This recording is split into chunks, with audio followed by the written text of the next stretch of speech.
વિદ્યાર્થી મિત્રો, 7મા ધોરણની અંદર આપણે આજે 13મો પાઠ છે સંસાધનોનું જતન અને તેનું સંરક્ષણ. સંસાધન એટલે આપણને જે કુદરત તરફથી મળતી કુદરતી પદાર્થો છે એને સંસાધન કહેવામાં આવે છે. હવા, જળ, જમીન, વનસ્પતિ, ખનિજ આ બધા સ્વરૂપમાં આપણને કુદરત તરફથી મળેલી એ ભેટ છે એવું આપણે એને કહી શકીએ.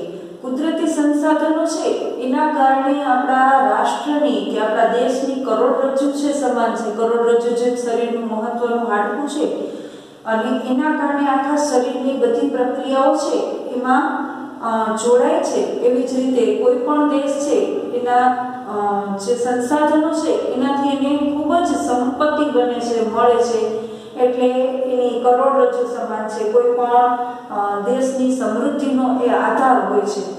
સંસાધનોની કેટલીક વિશેષતાઓ છે અને ઉપયોગિતા છે. સામાન્ય રીતે સંસાધનોનો જે જથ્થો છે એ મર્યાદિત પ્રમાણમાં હોય છે, પણ આપણે એનો ઉપયોગ છે એ સમજી વિચારીને અને વ્યવસ્થિત રીતે કરવો જોઈએ. સાથે સાથે જુદી જુદી નવી નવી ટેકનોલોજી છે એનો ઉપયોગ કરી અને એને રિસાયકલ કરીને ફરીને વાપરવાનો આપણે ઉપયોગ કરવો જોઈએ. તો તમારે સંસાધનોના પ્રકાર આપેલા છે. સંસાધનો છે એ આપણને જુદી જુદી રીતે ઉપયોગી બનતી હોય છે. ખેતીની શરૂઆત કરી તો ખેતીની શરૂઆત થઈ, એની સાથે ઉદ્યોગો સ્થપાણા તો હવે માલની અવરજવર માટે ટ્રાન્સપોર્ટેશનની જરૂર પડી તો પરિવહનની પ્રવૃત્તિની શરૂઆત થઈ. આ બધી પ્રક્રિયાઓ છે એકબીજાની સાથે જોડાયેલી છે. કુદરતી સંસાધનો છે એ આપણને ઘણી રીતે ઉપયોગી થાય છે. આપણે ખોરાક તરીકે જે જમીનમાંથી આપણને અનાજ ઉત્પન્ન થાય છે કે વનસ્પતિઓ જે ઉત્પન્ન થાય છે જમીનમાં, એ બધી જે સામાન્ય રીતે આપણા જમીન સિવાય એમાં શક્ય બનતું નથી. જમીનની અંદર આવેલા જુદા જુદા ખનિજો દ્વારા જુદા જુદા તત્વો છે એનો પાક થતો હોય છે અને એને આપણે ઉપયોગમાં મેળવતા હોય છે, લેતા હોય છે. જમીનની અંદરથી જુદી જુદા પ્રકારની ખનિજો આપણને મળી આવે છે. આ બધી વિવિધ સામગ્રીઓ હોય છે એને ઈંધણ તરીકે, ઉર્જા તરીકે આપણે લોકો વાપરતા હોઈએ છીએ. આ જમીન અને જે સંસાધનો છે એને બે જૂથની અંદર વહેંચવામાં આવે છે. એક તો કુદરતી સંસાધન અને બીજું છે માનવ નિર્મિત સંસાધન. એમાં કુદરતી સંસાધન છે એની અંદર શેનો સમાવેશ થાય તો કે ભૂમિ એટલે કે જમીન, જળ એટલે પાણી, ખનિજો એટલે જુદા જુદા પ્રકારની ખનિજો અને જંગલો, આ બધી કુદરતી સંસાધનો આવે છે. એના પણ બે પ્રકાર પાડવામાં આવ્યા છે, જૈવિક સંસાધન અને અજૈવિક સંસાધન. ભૂમિ, હવા, જળ એ છે અજૈવિક સંસાધનો છે, જ્યારે જંગલોની અંદર રહેતા પ્રાણીઓ છે એ જૈવિક સંસાધનો છે. માનવીએ કોઈ નવા ઔદ્યોગિક એકમો સ્થાપ્યા હોય, કોઈ સ્મારકો બનાવ્યા હોય, કોઈ ચિત્રકલા કે એના કોઈ સંસ્થાનો હોય, સામાજિક સંસ્થા હોય, એ બધી માનવ નિર્મિત સંસાધનો છે એવું આપણે એને કહી શકીએ. મનુષ્યમાં જે રહેલું જ્ઞાન, બુદ્ધિ, કૌશલ્ય, સ્વાસ્થ્ય અને બધા ગુણોનો જે સમાવેશ થાય છે એ માનવ સંસાધનની અંદર એનો સમાવેશ થાય છે. કુદરતી સંસાધનોનો વિકાસ માટે માનવ સંસાધન હોવું જરૂરી છે. કેટલાક સંસાધનો છે એ ચોક્કસ સમયની અંદર એની જાતે સ્વયં નિર્માણ પામે છે, એટલે આપોઆપ થાય છે. એમાં આપણે કોઈ પ્રયત્ન નથી કરવો પડતો. જેમ કે વૃક્ષો છે, ઝાડપાન છે, પશુ પંખી છે, એ પોતાની જાતે જ પેદા થાય છે, એની થવાની ક્ષમતા હોય છે. આમ વન અને વન્યજીવો છે એ ચોક્કસ સમયની અંદર પાછા નિર્માણ પામતા હોય છે. હવે કુદરતી સંસાધનો છે એનું રક્ષણ આપણે કઈ રીતે કરી શકીએ તો કે કુદરતી સંસાધનો છે એ મર્યાદિત પ્રમાણમાં છે. માણસની જરૂરિયાતો છે એ અમર્યાદિત છે, એટલે કે માણસની જરૂરિયાતો ઘણી બધી વધારે હોય છે અને કેટલાક વર્ષોથી આપણે કેટલી બધી ટેકનિકલ ક્ષેત્રની અંદર ને એમાં ઘણો બધો વિકાસ થયો છે. આપણે વસ્તી પણ ઘણી બધી વધી ગઈ છે અને સંસાધનોનો ઉપયોગ છે એ આપણે ખૂબ વધી ગયો છે. પહેલાના સમયની અંદર તમે જોશો તો આટલું બધું લોકો એનો વપરાશ કરતા નહોતા, અથવા તો ખૂબ ઓછી વસ્તુઓની અંદર એ પોતાનું જે સાધનો છે એટલામાં જ પોતાનું જીવનનું ગુજરાન ચલાવતા હતા, જ્યારે આપણને અત્યારે બધી આધુનિક વસ્તુઓ વગર ચાલતું નથી. આ પરિસ્થિતિ છે એ એટલી ગંભીરતાથી જો આપણે એનો વિચાર નહીં કરીએ તો આપણે એના ખૂબ ખરાબ પરિણામ ભોગવવા માટે તૈયારી રાખવી પડશે.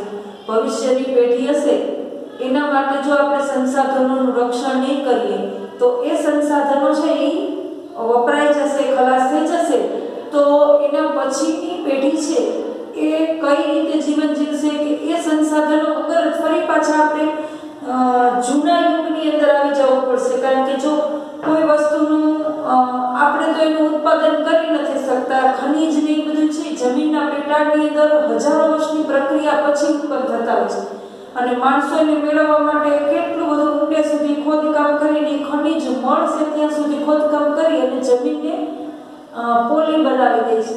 હવે એ જમીનની અંદર જે પ્રક્રિયાઓ વર્ષો સુધી થતી હોય ને પછી જુદી જુદી ખનીજોનું નિર્માણ થાય છે એ માણસના હાથની વસ્તુ નથી. અત્યારે લોખંડની, પેટ્રોલિયમની બધાની એટલી બધી ઉપજ વધી ગઈ છે અને એનો વપરાશ ઉપયોગ વધારી દીધો છે આપણે, સામે ઉપજ છે એ પ્રમાણમાં સીમિત છે. આજે કોઈને પેટ્રોલ ન વગર ચાલે નહીં, કારણ કે વાહન ચલાવવા જોઈએ. જો પણ વાહનની અંદર ચલાવવા માટે પેટ્રોલ નહીં હોય તો ફરી પાછા આપણે પગપાળા યુગની અંદર અને ગાડા અને બળદગાડાના યુગની અંદર ફરી પાછા આવી જશું.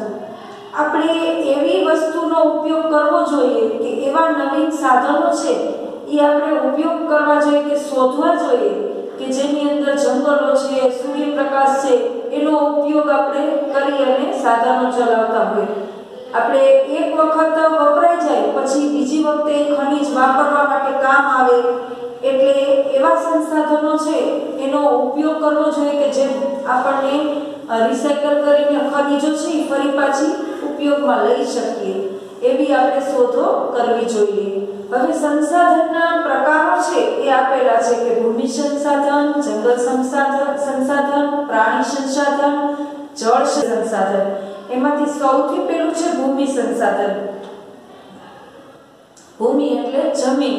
જમીનનું નિર્માણ કેવી રીતે થાય તો કે સામાન્ય રીતે જમીનનું જે ઉપરનું પડ આપણે જોઈએ છે જેમાં વનસ્પતિઓ ઉગે છે જેને આપણે જમીન કહીએ છીએ, એ પૃથ્વીના પોપડા ઉપર અનેકવિધ કણકના નાના મોટા ટુકડા, કાંકરા, માટી, રજ એવા અજૈવિક પદાર્થોથી ઈ બનેલું હોય છે જેને રેગોલિથ તરીકે ઓળખવામાં આવે છે. આ જૈવિક દ્રવ્યો છે એ હવા અને પાણી એમાં ભળે છે એટલે એ જમીન બને છે.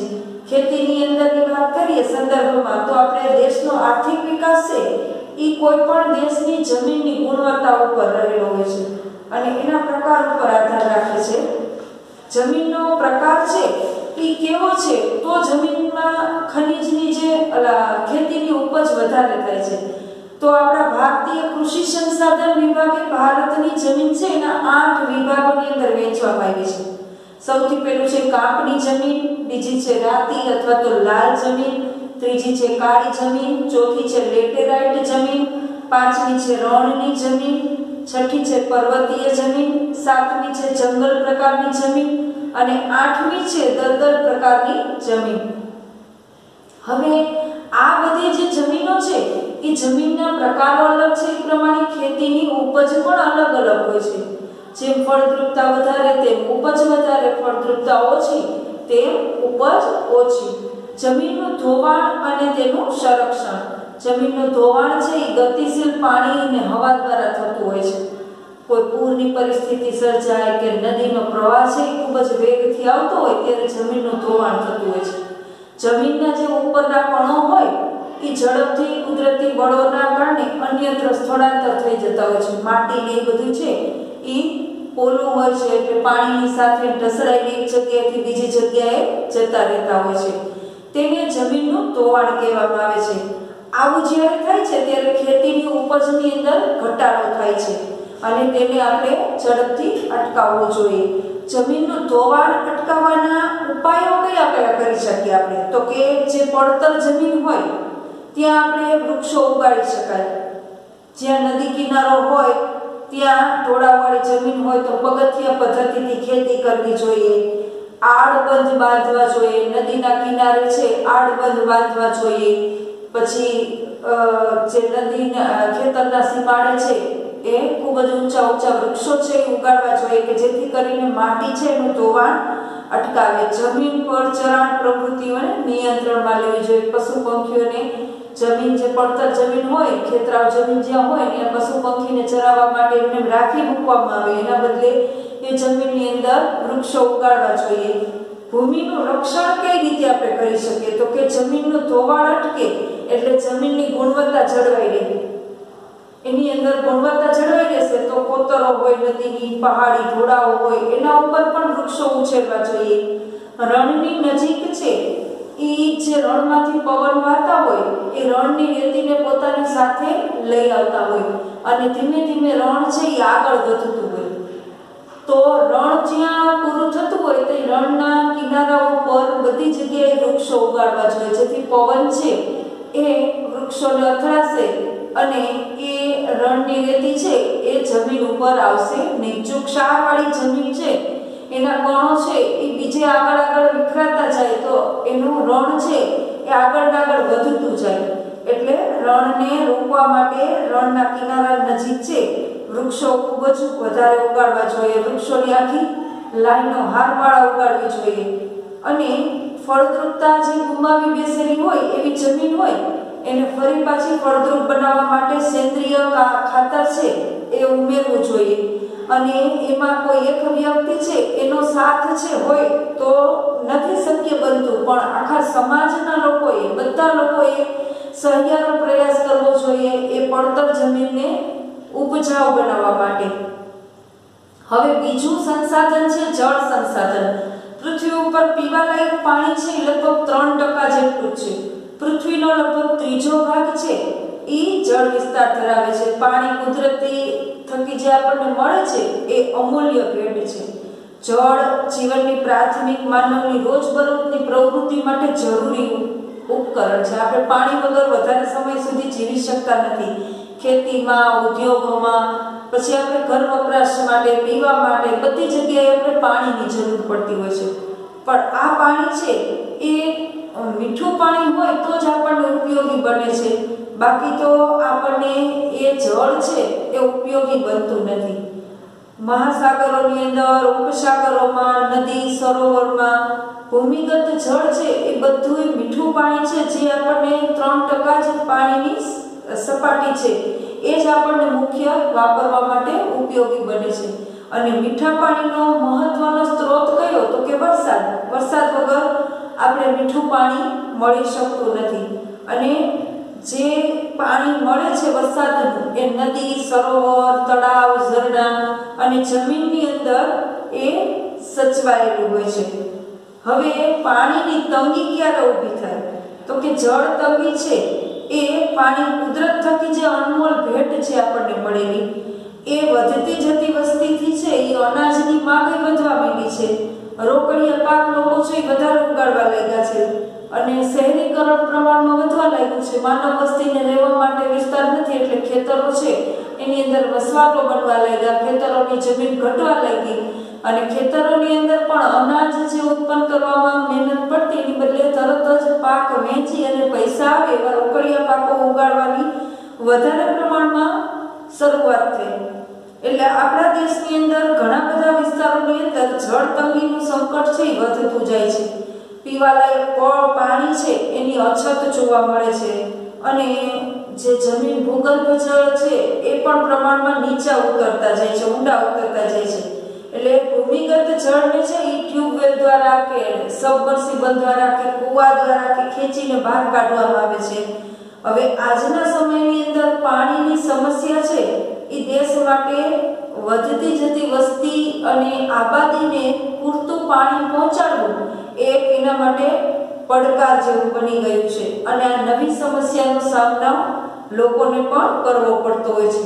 આપણે જળને બચાવી કઈ રીતે શકીએ, એને જાળવી કઈ રીતે શકીએ તો જળ સંસાધનો છે એની માત્રા મર્યાદિત છે અને પ્રદૂષિત પાણીની સમસ્યા છે એ ખૂબ મોટા પ્રમાણમાં છે. એટલે પાણીનો ઉપયોગ ખૂબ જ સમજી વિચારીને અને એનો ઉપયોગ આપણે સમજીને કરીએ ને તો વાંધો આવે નથી. પણ જો આપણે આડેધડ પાણીને વપરાશ કરીએ તો માણસો છે એ મુશ્કેલ મુશ્કેલીમાં મુકાઈ શકે છે। આપણે કોઈ પણ પ્રકારની આપણી આવશ્યકતા છે એ બધાની સહિયારી છે સંપત્તિ એમ વિચારી અને બધા લોકોએ એક સાથે સમાજના દરેક લોકોએ એને બચાવવા માટે ઉપાય કરવા જોઈએ।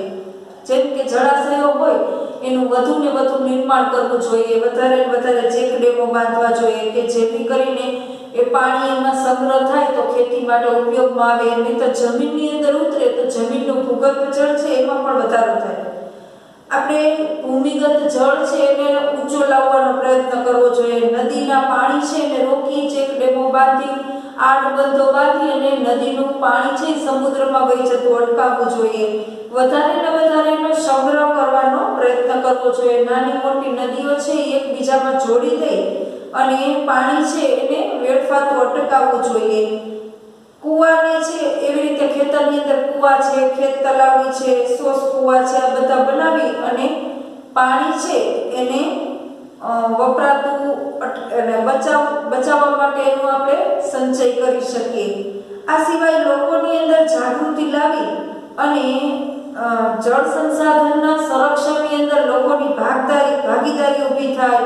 બાગ બગીચા, શૌચાલય બધામાં પાણીનો જે વપરાશ થાય છે એમાં કરકસરપૂર્વક લોકો વાપરે। નદીના જે પ્રદૂષિત જળ છે એને બચાવવા માટે આપણે જુદા જુદા એકમો ઉપર દેખરેખ રાખવી જોઈએ અને એ ચોખ્ખું પાણી છે એ જ ફેક્ટરીમાંથી બહાર છે એ ફેંકવામાં આવે એની આપણે ચોક્કસ માહિતી છે એ મેળવી અને લોકોએ દરેકે સમાજના લોકોએ એનો હિસ્સો બનવો જોઈએ। તો જ છે એ સમાજની અંદર જળ છે સંસાધન એને આપણે બચાવી શકશું અને પ્રદૂષિત થતું અટકાવી શકશું। ચલો વિદ્યાર્થી મિત્રો, આગળનો પાઠ છે એ બીજા વિડીયોની અંદર સમજશું।